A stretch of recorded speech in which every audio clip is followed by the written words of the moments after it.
Prepaid metre নিয়ে দীর্ঘদিন যাবতীয় খেলা চলছে।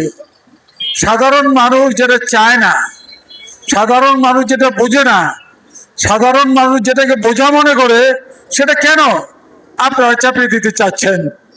আমরা তো ডিজিটাল মিটারে বিল দিয়ে যাচ্ছি, আমরা যদি না দিয়ে আপনারা তো লাইন কর্তন করে দিচ্ছেন, তাহলে কেন আমাদেরকে নতুন করে বিড়ম্বনার মধ্যে আপনারা ফেলতে চাচ্ছেন? আমরা পরিষ্কার কথা, নারায়ণগঞ্জে প্রিপেড মিটার যাতে স্থাপন করা না হয়, আমরা বিভিন্ন এলাকায় আপনারা যদি আপনারা চেষ্টা করেন, পায়তারা করেন, যদি আপনারা দূরভিসন্ধি করেন, তাহলে পরে নারায়ণগঞ্জবাসী এটা প্রতিরোধ করবে ইনশাআল্লাহ। সুজার সপ্তাহ একটা কথা বলতে চাই, আমরা এই যে ডিপিডিসির অফিসটা দেখতে পাচ্ছেন, এটা জনগণের সম্পত্তি। আপনারা জানেন, আমরা গতকাল পরশুদিন আমাদের নেতৃবৃন্দ এসে চিফ ইঞ্জিনিয়ার এবং নির্বাহী প্রকৌশলী যারা আছেন তাদের সাথে কথা বলে তাদের ভিতরে আমরা অবস্থান ধর্মঘট করব, তারা আমাদের মৌখিকভাবে অনুমতি দিয়েছেন, সেভাবে আমরা প্রস্তুতিও নিয়েছি।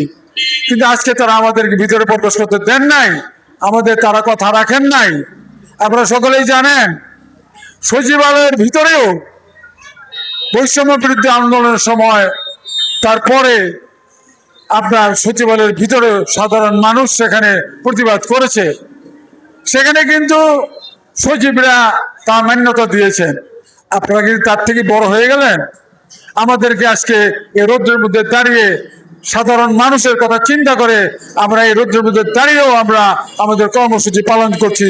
যারা আমাদের সাথে যুক্ত হয়েছেন বিভিন্ন অঞ্চল থেকে, সে এম সার্কাস, হাজীগঞ্জ, তল্লা, খানপুর, সেই আপনার শহীদনগর, মালদা, টাইকপাড়া, জল্লারপাড়া, দেব, গলাচিপা, বিভিন্ন অঞ্চল থেকে যারা এসেছেন, তাদের কাছে আমি কৃতজ্ঞতা প্রকাশ করছি। এই গরমের মধ্যে শত শত মানুষ এখানে উপস্থিত ছিল, গরমে টিকতে না পেরে কেউ কেউ ছায়ায় আশ্রয় নিয়েছেন। তা আমি সকলের কাছে কৃতজ্ঞতা প্রকাশ করছি এবং অভিনন্দন জানাচ্ছি। আগামী দিনেও আমরা যাতে যে কোনো অন্যায়ের বিরুদ্ধে এবং এই প্রিপেড মিটার যদি লাগাতে আসে তার প্রতিরোধে আমরা যাতে ঐক্যবদ্ধভাবে সবাই একাত্ম প্রকাশ করি, সেই আহ্বান রেখে আমি এখন আমাদের আজকের এই মানববন্ধন কর্মসূচি সমাপনী ঘোষণা করলাম।